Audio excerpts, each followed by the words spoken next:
Good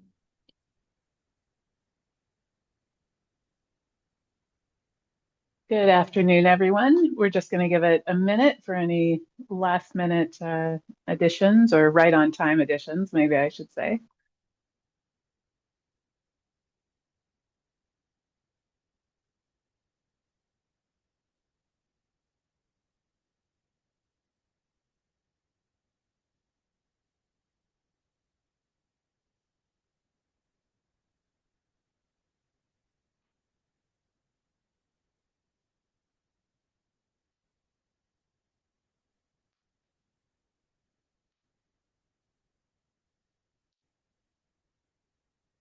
But I also don't want to cut it short for our presenters and any questions and answers. So I think I will get started.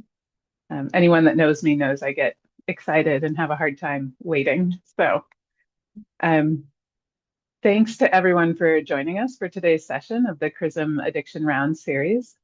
Then please note that the webinar is being recorded and will be posted on the CRISMPrairies.ca website in the usually near future.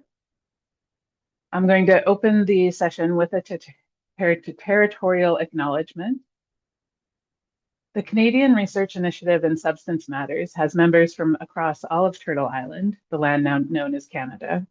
We acknowledge that Indigenous peoples are the traditional guardians of this land and respect the sovereignty, lands, histories, languages, knowledge systems, and cultures of First Nations, Métis, and Inuit nations. Ongoing criminalization, discrimination, and institutionalization of people who use drugs disproportionately harm Indigenous people. As such, we commit to ensuring this series is anti-racist and anti-colonial and serves as one way to dismantle colonial structures that contribute to ongoing oppression. If you have questions during the session, please use the Q&A feature to send questions to the hosts and panelists at any point during the session. The last 15 minutes will be reserved for questions from the audience, which I believe we will be coming from that Q&A, so you can type in your questions. And we value your feedback, so please do complete the series evaluation, which you will receive by email after the session. Completion of the evaluation will also allow you to request a certificate of attendance for your records and ongoing accreditation. So I will now introduce the speakers. Dr. Dong is an inpatient addiction medicine physician and one of the physicians who started the addiction recovery and community health team at the Royal Alexandra Hospital. In addition to her clinical work, she also researches how to improve care for people who use drugs, accessing care in emergency department and hospital settings. Dr. Colizza is a general internist and addiction medicine specialist working in Calgary, Alberta. She's been a medical director and consultant physician with the Addiction Recovery and Community Health team in Calgary since its launch in 2018. She is committed to improving care for people who use drugs, who are accessing acute care, supporting a full spectrum of evidence-based interventions, including harm reduction. Dr. Klassen is a family physician and addiction medicine specialist working in Edmonton, Alberta. She's a consultant and medical lead for the acute care addiction medicine program at Royal Alexandra Hospital and led the start of the acute addiction medicine program at the University of Alberta Hospital. And finally, Dr. Lail is a general internist and addiction medicine specialist working in Calgary, Alberta. She's been a medical director and consultant physician with the Addiction Recovery and Community Health team in Calgary since its launch in 2018. She is passionate about vulnerable populations and ensuring they have access to a full spectrum of evidence-based interventions. So we want to thank you all for being here and presenting on stages of change and what it was like launching these consult services. And with that, I will turn it over to the presenters. Thank you so much, Dr. Rittenbach, and thank you to CRISM for allowing us this opportunity to present on this. I really want to thank you for grounding us in that land acknowledgement. I appreciate that. So my name is Dr. Sherrie Klassen, and I'm joined by my colleagues, Dr. Lail, Colizza, and Dong. And we are thrilled to present on this topic. We feel very passionately that about this work and treating and supporting individuals who use substances as they present to acute care setting, and how all too often it's a missed but very important opportunity to care for this population.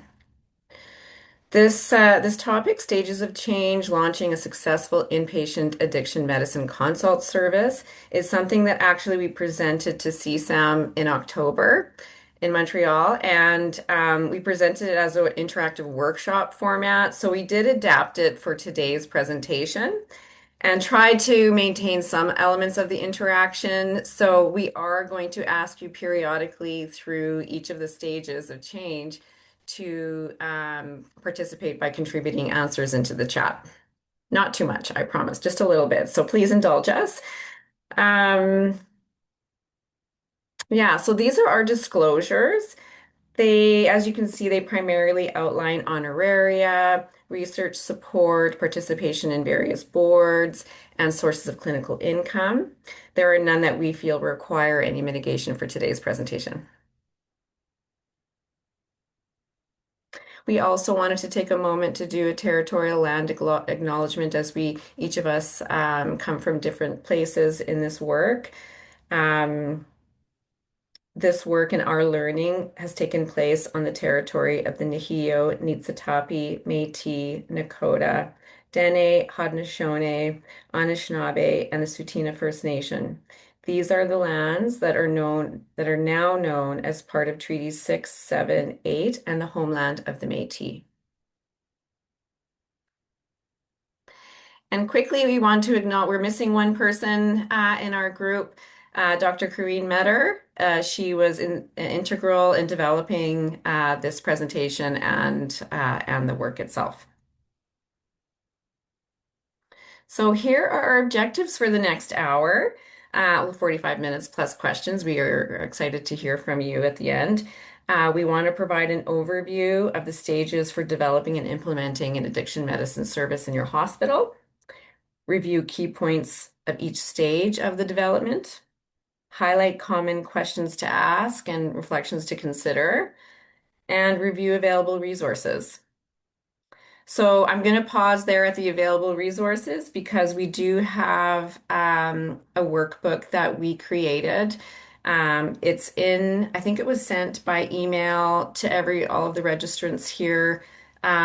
Also, did it get on the chat? Yeah, it did. Okay, thanks so much. And it's also on the CRISM website. So we invite you to follow along through that workshop. It's got a little bit more detail as we go along. Also, please use it as a resource should you feel inspired to start a program at your own site.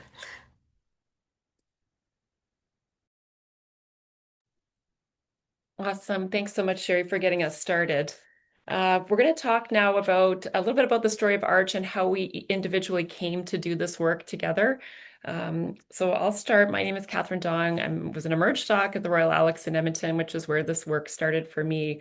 So working in the emergency department, I saw lots of people who use substances, and over time came to feel that we were not providing the best possible care. And there was a lot of frustration, I think, on behalf of patients and also providers. And just this general feeling that I thought we could be doing more. So one of the first things I did was survey our emergency department patients and just ask, what did people expect when they came to the emergency department? How could we better serve them? What were they hoping for? What would people be open to accessing? And learned through that work that people really did want to talk about substance use while they were in the emergency department. Were very open to accept resources related to that. The majority of people were trying to cut back or make changes to their substance use. And we really weren't in a position to support people to do that, or even, know where to start with some of that work. So that's where this work started for me. That initial work led me to our hospital foundation to really get this first program off the ground at the Alex. So when we got that grant, I remember sitting in my medical facility medical director's office and explaining to him that I had no idea how to do this work and this was all a big mistake. But he told me that I didn't have to know how to do it all myself, and that I could surround myself by really smart people who could help me and had more expertise or different expertise than I did. So that was very wise advice that has always stuck with me. And the first thing we did, I was doing a lot of outreach in the community at that time. So the first thing we did was put together a community advisory group of people with lived and living experience of substance use and who had spent a lot of time in the hospital, both in the emergency department and as a patient. And it was that group who set the vision for this program. And the first thing we did was come up with some guiding principles about how this work should unfold and what was really important to us. So those guiding principles were, the first one was that the team should take its direction from the needs of the community that it serves. And this community advisory group is now going on 11 years strong and gets bigger each year. So it's a group that really has persisted and continues to give us direction for our work and our research. The second one was that all of our activities should be driven by the philosophies of reducing harm, respect, and empowering people to make healthy choices. The third one was that whatever we built, the team and its activities should be culturally competent and focus on relationship building and trust, which had often been broken in hospital. The fourth one was that a broad definition of health, including physical, mental, emotional, and spiritual, should be used to define outcomes. And that was a different way of thinking about things than the way I was trained in emergency medicine and research. And then the last one was that our research and educational initiatives should be action-oriented and widely accessible. So that means trying to share this work through open access publications and making sure we're always focused on getting our results into action and seeing practice change really in real time. So we hired the first team members in partnership with some community leaders and community agencies who helped, pick those initial people that were going to be leading this work. And it really was a team effort where we all brought different expertise to the table. So we launched the first ARCH program at the Royal Alex in Edmonton on July 14th, 2014. For those that have never had the pleasure of going to the Royal Alex, it's an 895 bed, 895 bed downtown hospital. And we're just so privileged to serve a community from across all of Northern Alberta. We started with 7-day-a-week physician coverage. I think we knew right from the start that this was patients needed support 7 days a week, and that this was not really a Monday to Friday type of situation at our hospital. We started with one physician per day, a nurse practitioner, a social worker, one admin support person, and someone to help us with program evaluation. We realized very quickly that was not enough, and the 95 beds is very large. And the hospital was much bigger than I remembered when I actually got out of the emergency department after 10 years of working there. In 2016, we were able to secure a small amount of operational funding, which gave us a tiny bit more security because our whole program was funded on this grant from our foundation. And then at that time, we were also able to transition our physician funding to an alternate relationship plan with Alberta Health, and we added a second physician to the service, which was very much needed at that time. In 2018, we got larger provincial grants to expand the Royal Alexandra Hospital program, and that included providing more support to the emergency department, adding counseling and peer support to our team, as well as a pharmacist, and opening a supervised consumption service. And our ability to do these things, I think, was greatly helped by the fact that we had collected a lot of data ongoing throughout the development of the program. And we had staff and patient stories that really highlighted the work that we were doing in a very, very tangible way. So I'll stop there, and I'm going to turn it over to Kate and Prab to talk about their experience launching the second ARCH program at the Peter Lail. Great. Thanks, Kathryn. So, within a short period of time, I think people recognized that the program in Edmonton at the Royal Alex was exceptional and was providing an amazing level of care to this patient population that just had not been available before. So we were fortunate enough that the grant was expanded and we were able to launch sort of a sibling program at the Peter Lougheed Center in Calgary.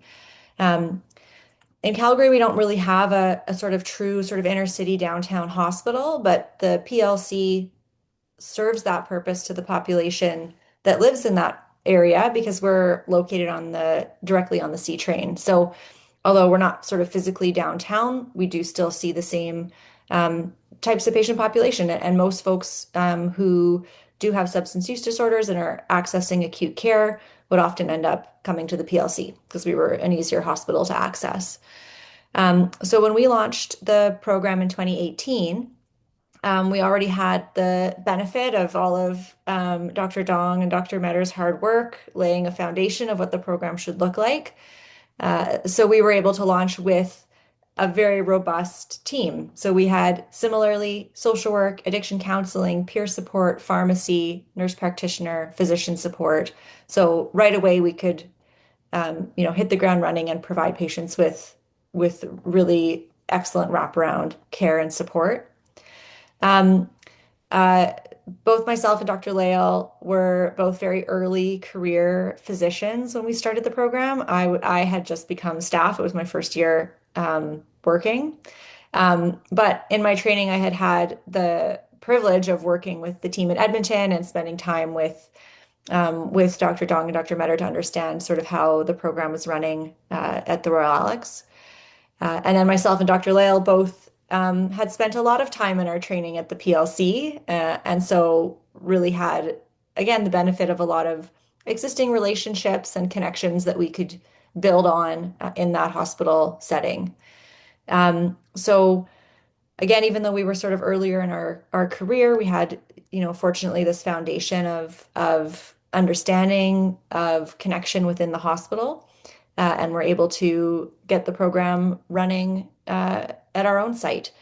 Um, as we'll discuss, some of those foundational relationships were really essential to the success of the program. But very early on, we also recognized that there were unique needs and unique concerns that existed at our site. So, although we launched with a very similar model, very quickly we were able to react to the unique needs of the site and sort of adapt and change the way we were running our ARCH program to fit best within the Lougheed and to support that patient population while still maintaining the same sort of overarching core values that Dr. Dong and Dr. Metter put in place when they developed the program originally. So I'll hand it over to Dr. Klassen for sort of the next chapter. Yeah, so the newest kid on the block is the University of Alberta Addiction Medicine Program. That started about 9 months ago in the spring of 2025. And I was involved in launching that one. Certainly, the ARCH program is the flagship program and also informed that work. However, it was also adapted to the needs of the University of Alberta hospital site.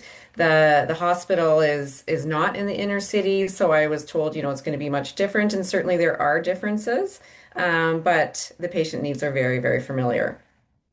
The University of Alberta hospital priorities were culture shift at the site, management of opioid use disorder, decreasing adverse events related to substance use while in hospital, and support with transitions to community.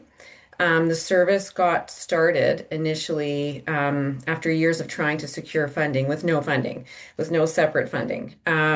So allied support was carved out of existing programs, and we did our very best based on estimated volumes at the site and compared to other sites where we were at. I needed to recruit 8 physicians. I hadn't been at the University of Alberta since my training, which is decades ago, so I didn't really know the site. So I spent a lot of time leading up to the project planning on site, meeting with teams, meeting with site leadership, getting to know the site and the different needs. So I think that foundational piece is really, really important. And that's where we're going to start with the stages in a minute. A really important element of the successful launch at the university, and I would say actually it has been successful. We did a 6-month survey on the site, and we have been meeting their needs. We got very, very positive feedback so far. But I think absolutely an important element of the launch that is different and perhaps unique from the other ones is that we had a nurse, a clinical nurse educator with a very strong background in this work, who was stationed at the site for a whole year or even longer prior to our launch. And they really primed the site for our team. Lots of education, lots of presence on the units, and developing that awareness of the need for an addiction medicine service and the desire for a team. So by the time we got there, we were welcomed with open arms. Very near launch, we did get provincial grant funding, and that's in the form of ACARP in Alberta. And their goal is to support the spread of acute addiction medicine care throughout the province. So that was a very welcome source of funding for the team. It allowed us to secure an administrative assistant, a clinical nurse educator, an addiction counselor, 2 nurses that work Monday to Friday, 1 nurse on the weekends. Currently, our physicians work Monday to Friday with the hope to expand support for the nurses on the weekends very soon. We currently only see admitted patients on the inpatient units, but are looking for ways to support the emergency department as well. Our program, the way it's structured, is a little bit more nursing forward, I think, than compared to the Royal Alex. Our nurses there are trained as liaison nurses, so they worked really closely alongside the physicians and support the team that way. So that's kind of a quick review of our experience and our background and how we launch things. And I'm going to turn it over, I think, to Kathryn to launch. Nope, Kate. Kate is going to talk about the structure of this presentation a bit. Awesome. Thank you. Yeah, so we just wanted to spend a couple minutes on this infographic just to sort of lay out how the rest of the presentation will go. And again, I strongly encourage you to check out the workbook to follow along. The links are in the chat. Um, and similarly, as we go through the presentation, please, there will be, as Dr. Klassen said, some opportunities to participate if you feel up to it. In those cases, please feel free to post responses or thoughts in the chat. And then if you do have broader questions for us at the end of the talk, please put those in the Q&A. So we'll kind of keep those separate so that we make sure we get to all of your questions.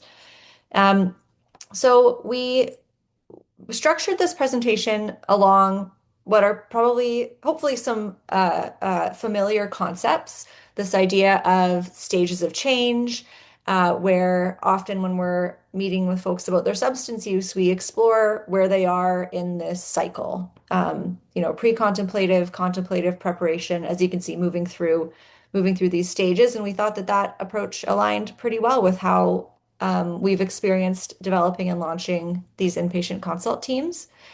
You'll notice a few things. First of all, the sort of initial stages are larger and get a little bit smaller as we move through. The size of each stage is sort of represents the importance of that stage. And as we've already discussed going through our history of ARCH and now ACARP, those initial foundational stages are really critical. Also, throughout the infographic, you'll see that it's sort of cyclical and a circle in nature. So we move through these stages, but it's not always linear, and it's not uncommon, as you'll hear as we discuss some of these details, that we do have to go back sometimes and reassess where we're at and adapt and make adjustments. So we'll sort of move through all these stages together, and like I said, there'll be some opportunities for participation.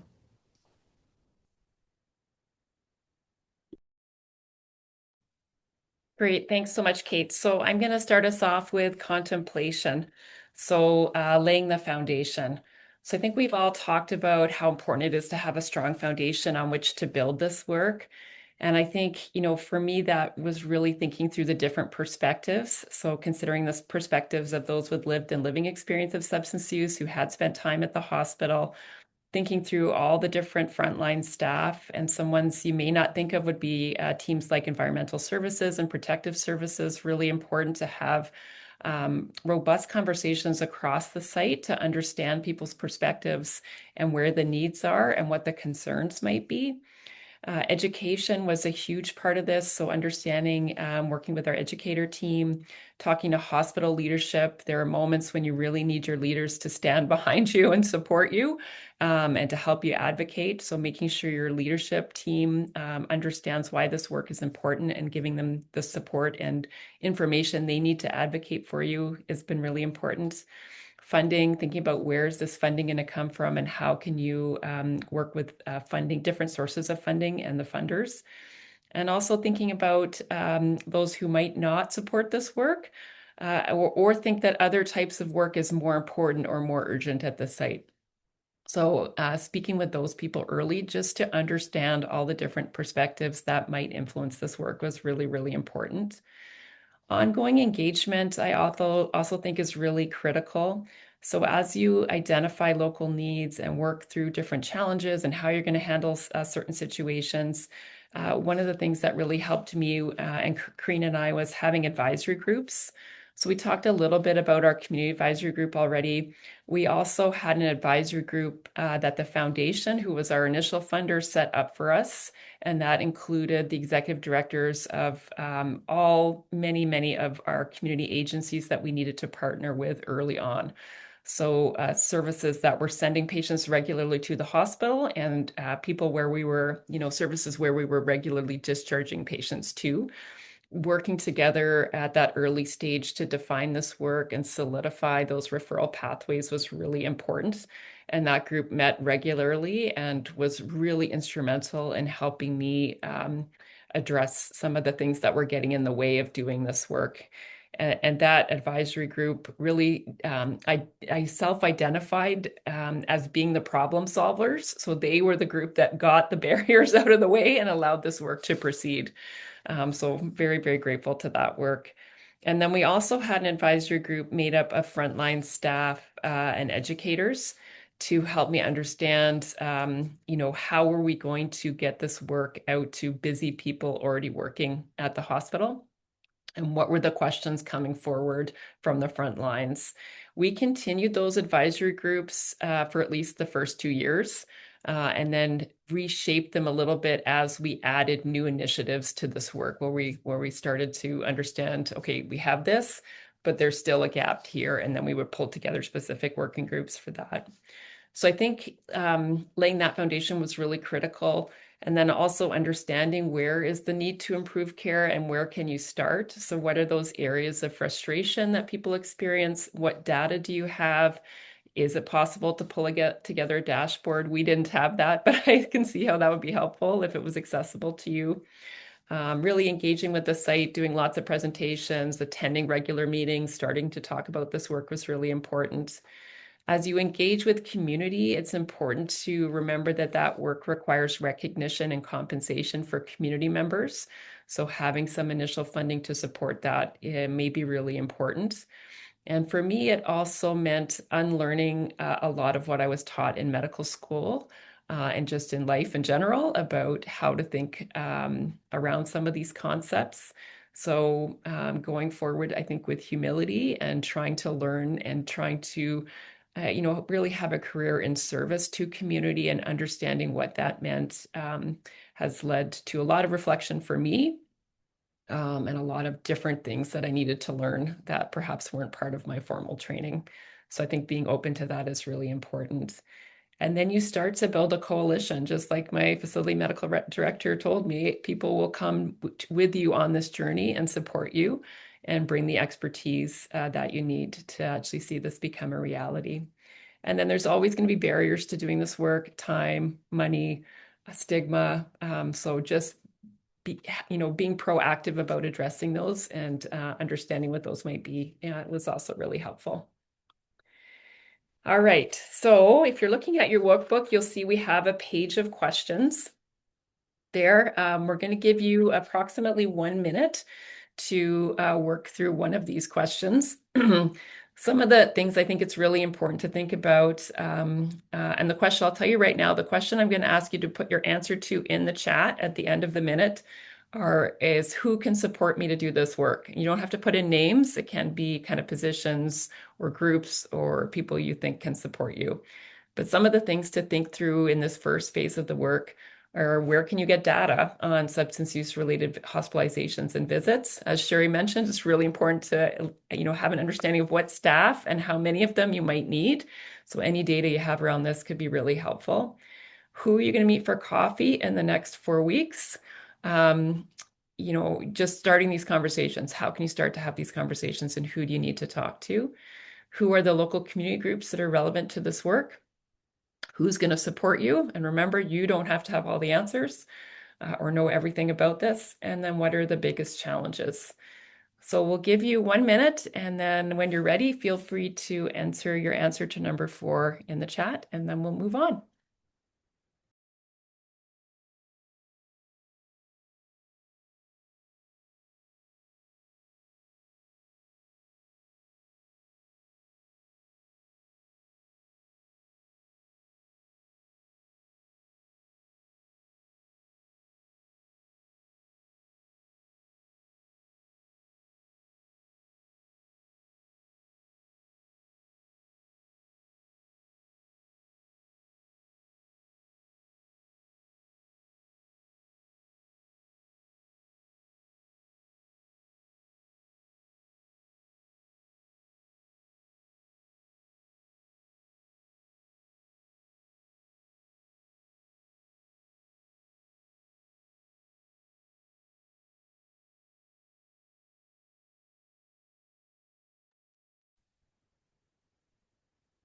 Okay, I think that's 1 minute. Thanks for those who entered in your responses into the chat.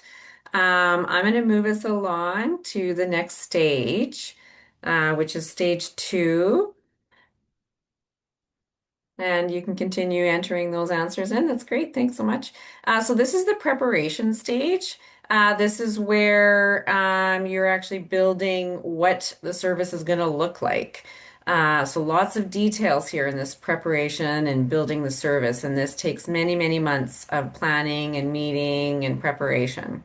So one of the very first meetings, and we've alluded to this a couple of times already, that I had in starting the project proposal for the University of Alberta was I arranged a meeting with people with lived and living experience. So I showed up at a community outreach meeting, and they graciously let me come and join them. And I asked who would be willing to help me set up a service at the university. And so I had a small group and met with them a few times, and they were very helpful. They helped me lay the groundwork for developing the mission, the vision, and the values for the project proposal, which informed everything else. So their support, along with the site needs, informed the goals and objectives of the service. I think it's very important when you're building the service and writing out a project proposal to clearly lay those out. In collaboration between community groups and with the site needs. This also involves developing the scope of the service. So, is it going to be a full spectrum addiction medicine service, or are you going to maybe focus on one type of substance, such as opioid use disorder, and then potentially phase in other types of support, degree of coverage for the site? So, days, weekends, if you're going to start in the emerge or on inpatients. At the Alex and at the U, we started in the inpatient. At PLC, I think they started in the emerge. So based on site needs. You need to think about within the goals and objectives, you need to think about your team structure and the role of your team members. So we think that it's very important, in addition to prescribers, to have an interdisciplinary team to support these patients. Important time to think about the budget. This, of course, is very linked to funding and where you're going to get your funding. Salaries of non-physician staff take up the majority of the budget, like 95%. You need to think about site impact. This is very important, as all resources are stretched. need to meet with site leadership and review the impact on the site resources. Office space is important, but very, very coveted and hard to come by. Access to equipment, computers, potentially sharing resources. I started meeting with pharmacy as well, the University of Alberta Pharmacy, very early and continue to meet with them as some of the medications that an acute addiction medicine program prescribes might not be very familiar with the site. And so new protocols might need to be developed. Hiring, important to have a good relationship with your operational leads and partners for a hiring process for the allied team. This includes job descriptions and consulting with HR, human resources. And then back to funding. Obviously, funding is pretty important and also hard, challenging to get, but this could be acquired through operational or grant funding. In terms of physicians, it is good to take a moment to think about what your goal would be to recruit physicians and starting your program. This depends on your anticipated demand. And there is, some data out there that estimates ED and inpatient admissions related to substance use disorders, and that's what I based what I thought I needed to start the program, as well as the experience at the Royal Alex. For the University of Alberta, all the other doctors at all the sites, I think that we support have other jobs. So we typically ask the physicians that we recruit to work about 0.2 to 0.3 FTE. You also have to think about how they'll be reimbursed, fee for service or development of an ARP. And then the training requirements, what is going to be required to do this work well. There is addiction medicine fellowship trainees out there, and then there's other ways to get credentialed, but ultimately you may have to support training training of addiction medicine to doctors that may not have that much familiarity, but are very keen. At this point, you should be doing regularly scheduled meetings with a working group involving site partners, community partners, people with lived and living experience, and if you have access, research partners. And even in this early stage, it's not too early to think about sustainability and maintenance and the quality of your program. So really important to think about what kind of metrics and data you want to collect. And key indicators for program success. And Dr. Lail will be talking more about that in another stage. So here are some questions in this stage to consider. And as you work out the details of how your program will look, here are a few of them. The one that I want to highlight today is what teams, so site teams or community teams, do I need to start having regular meetings with? So again, I'll give you a minute to answer this question and put your questions into the chat or answers into the chat.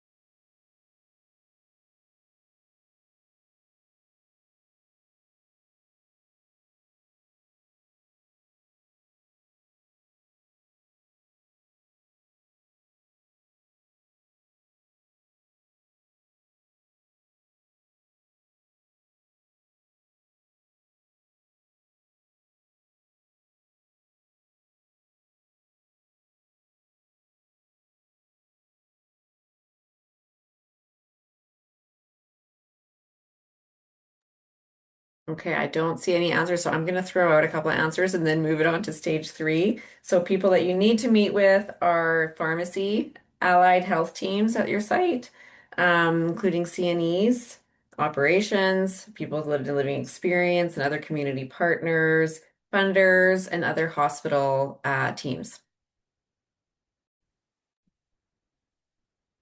Okay, great. So next stage is moving into the action stage.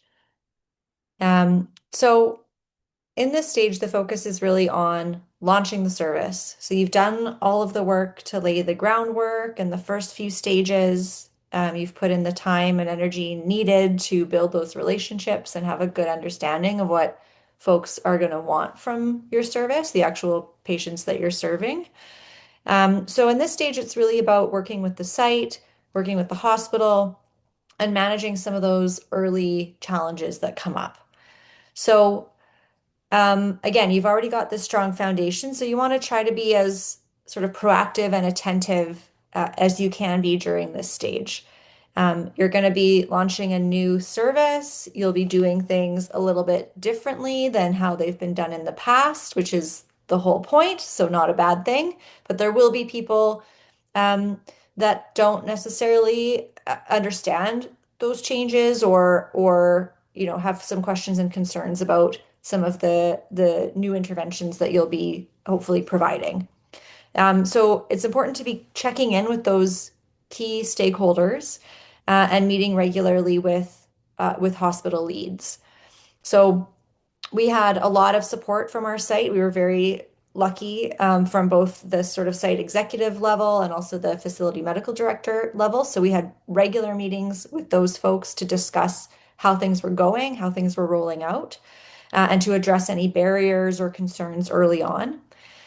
We made sure that we were part of site leadership council meetings, again, so that we could get a sense of whether there were issues or concerns or requests developing in some of the other divisions. And then we were also part of patient safety review panels as well to discuss if there were safety concerns or things that came up with certain interventions or interactions. So we tried to be as involved as we could be in a lot of those meetings and those processes so that we could continue to collaborate really closely with the site.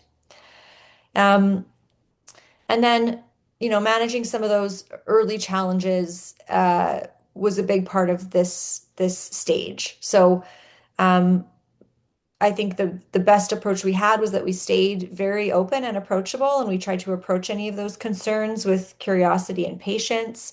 There was a lot of ongoing education that was required to help people understand what we were doing. Because even things like, prescribing short-acting opioids to treat opioid withdrawal, that was something very new. We had concerns from certain units about giving high doses of medications that they just weren't used to seeing. Providing people with some, harm reduction supplies, new injection supplies. That was a very new thing for a lot of folks in hospital. And so people did have very genuine concerns about what we were doing and how it was going to impact safety of patients, other patients, staff. So again, because we laid that strong foundation, we were able to have these conversations and discussions and provide education and be flexible when we needed to. So there will be things that come up because you're doing something new. But again, trying to be proactive and trying to, again, approach any of these concerns in a really open way allowed us to strengthen those relationships and help get, most of the hospital really on board with this shift in approach that I think served patients not only when we were interacting with them, but their whole journey through the healthcare system, as people at the site had a better understanding of what was maybe going on for people or approaches that were um, benefiting everybody, right? Everybody benefits if patients are feeling more comfortable and are feeling safer, right? That's a better experience for not only the patient, but for nursing staff and folks working on the wards and other colleagues. So as we were able to address those concerns and sort of bring people along, it's people will buy in and really kind of get it once they see how this approach benefits patients and the whole hospital. So in terms of kind of next steps and again, questions to think about if you're at this stage or moving through, um, try to anticipate if you can, what units are you maybe gonna anticipate more support or education will be needed. Oftentimes, again, early on, those concerns will pop up and pretty quickly you'll get a sense of what units are going to require a little bit of extra support. Um, deciding who you should continue to meet with on an ongoing basis, thinking about who is going to be usually admitting or seeing this patient population, the patients that you're going to be supporting more often. Can you plan regular check-ins with leadership in those divisions?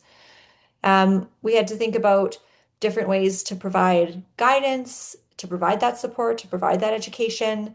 And all of this, sort of comes together thinking about how you're going to communicate information to people.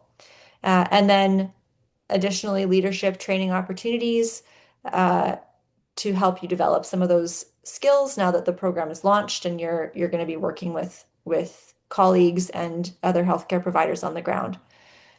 So again, a minute just to reflect and think about how you would communicate information launching a new site, and then um, any thoughts or answers in the chat. Oh yeah, we can give 20 seconds.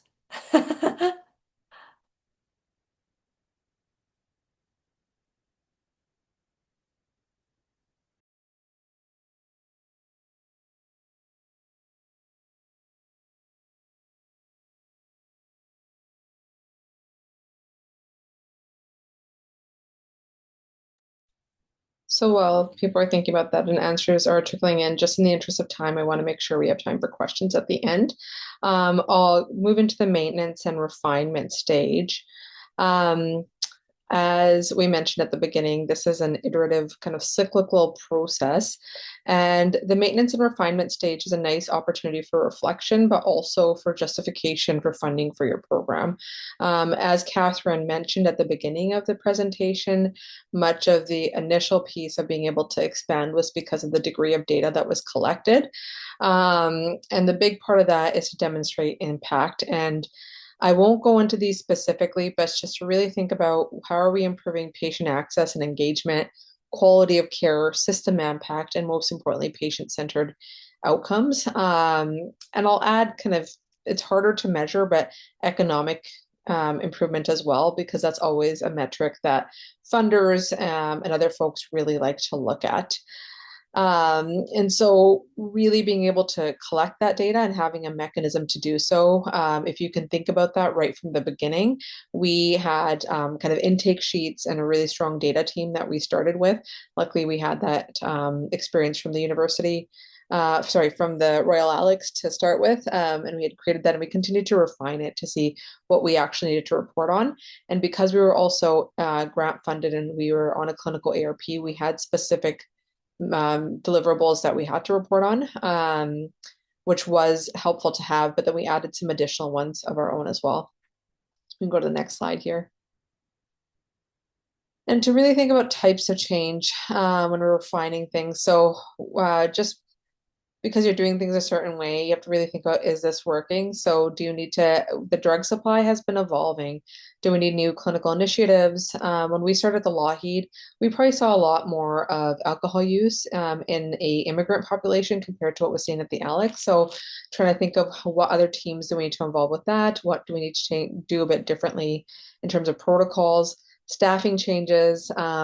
We found it difficult to retain certain staff onto the team. So then we had to morph into different roles, funding changes, and then really thinking about change management involving, this is something we spent almost a year on at the Lougheed as well, similar to what Sherrie did at the university hospital. So really involving all of the key stakeholders early and keeping your core values at the center of everything that you're doing.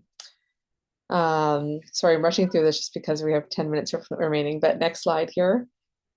I won't go through all of these questions because we do have them in the workbook, but the question I do want to post to the group that I think is really important and impactful. All of these are important and impactful, but number 2 is to how to incorporate patient voices in evaluation. When we do present on ARCH, our patient quotes and the information that we've gotten from patients are probably the most impactful. So, but it's difficult to think about how are you actually going to include those. So that's something I will pose as a question for the group to put into the chat as we go into questions in general. I think there's already some in the chats that are trickling in.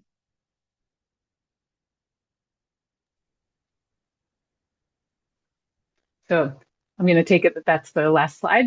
Yes, it is. Okay.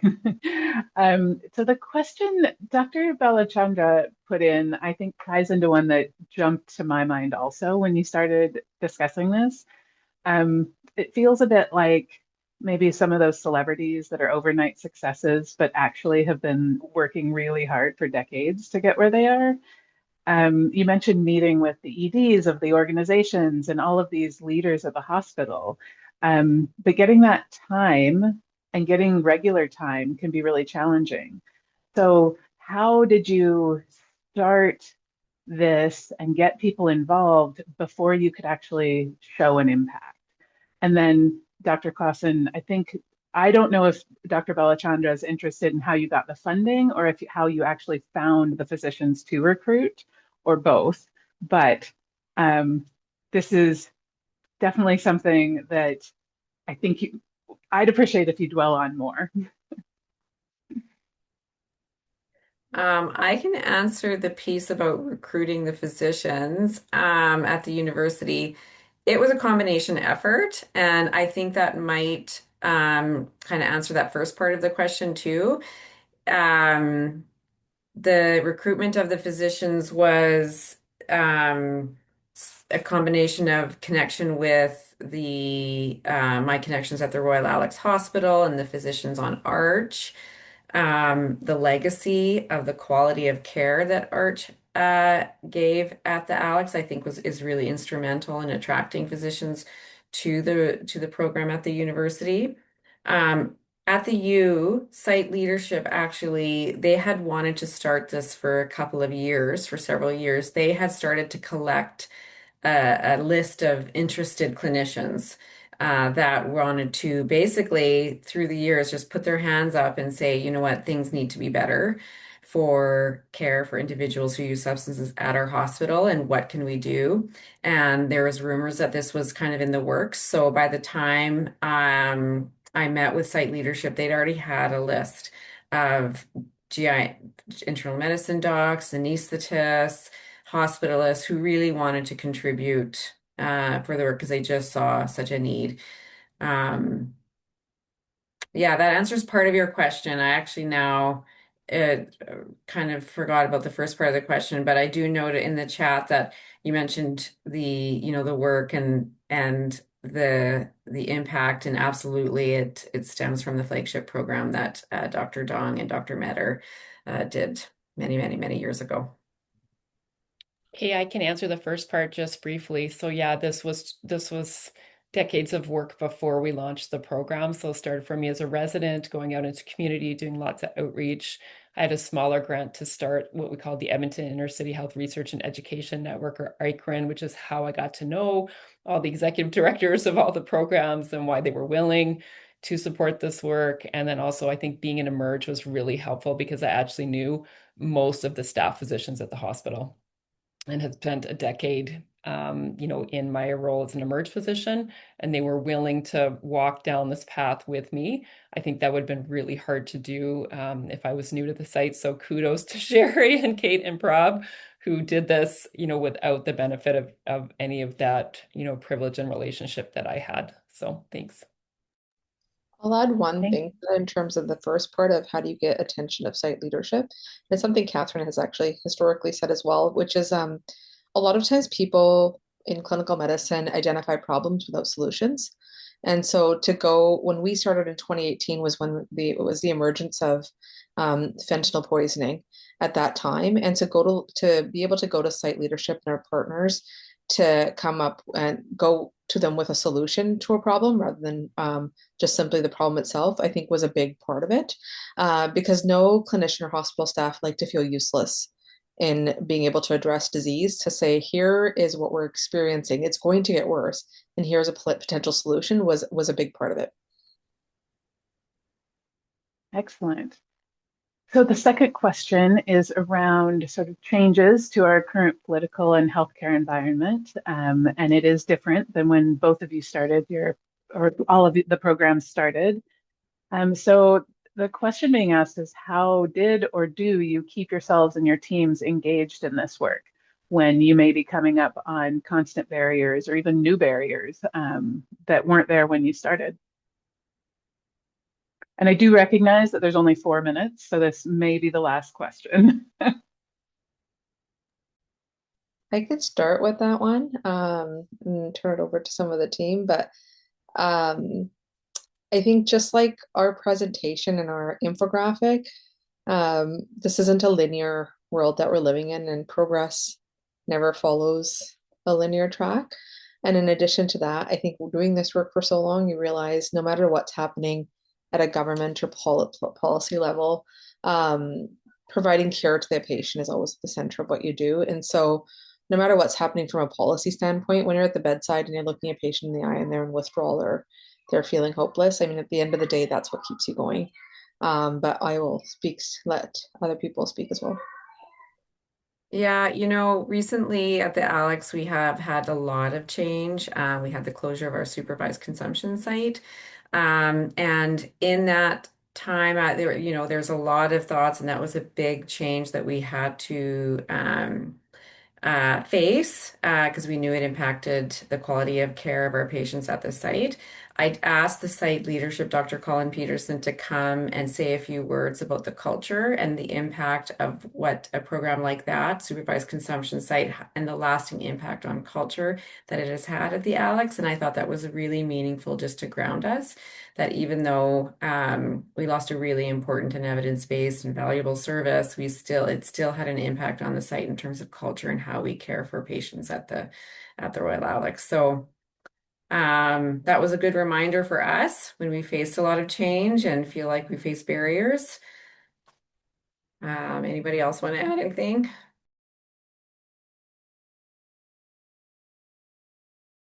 I think Kate was unmuted at one point, but I don't want to put her on the spot. Yeah, I sort of agree with what's been said. I think for us, again, there's been a lot of change, which has been very challenging. But I think, again, at the end of the day, most of our team, I think, just tries to focus on the person in front of you and what can you do for that person in that moment. I think while it would be nice to change a system that we feel isn't working, at the end of the day, I think the core values of the service and the core values that most of us share is that building relationships, making people feel safe and seen, and providing them with excellent care while they're in front of us. And I think focusing on those individual relationships and what you can do to connect and support with that individual in the moment is the work that we all really love. And of course, the other stuff is very important, what's going on outside, but to a degree outside of our locus of control. So I think for most of us, just going to work every day, doing your best to help the person in front of you and forming those relationships and connections is what helps us continue to enjoy the work, and show up and do it, even though we know these other challenges exist. I want to thank you all again for this presentation and spending time with this group today. And I'll remind everyone who's attending that the recording will be available on the CRISM website. The workbook also should have a link there, and I'm sure Denise will figure out if there's an issue getting through there. And we'd invite you all to join us on February 18th when we're going to have a presentation, I believe, on frostbite injuries. But don't quote me on that. Look for Denise's email. You'll also get a link for a survey around this presentation. And again, we'd appreciate you filling it out, and it will help you get your CME credits. So thank you, all 4 of you, so much for your work and the presentation.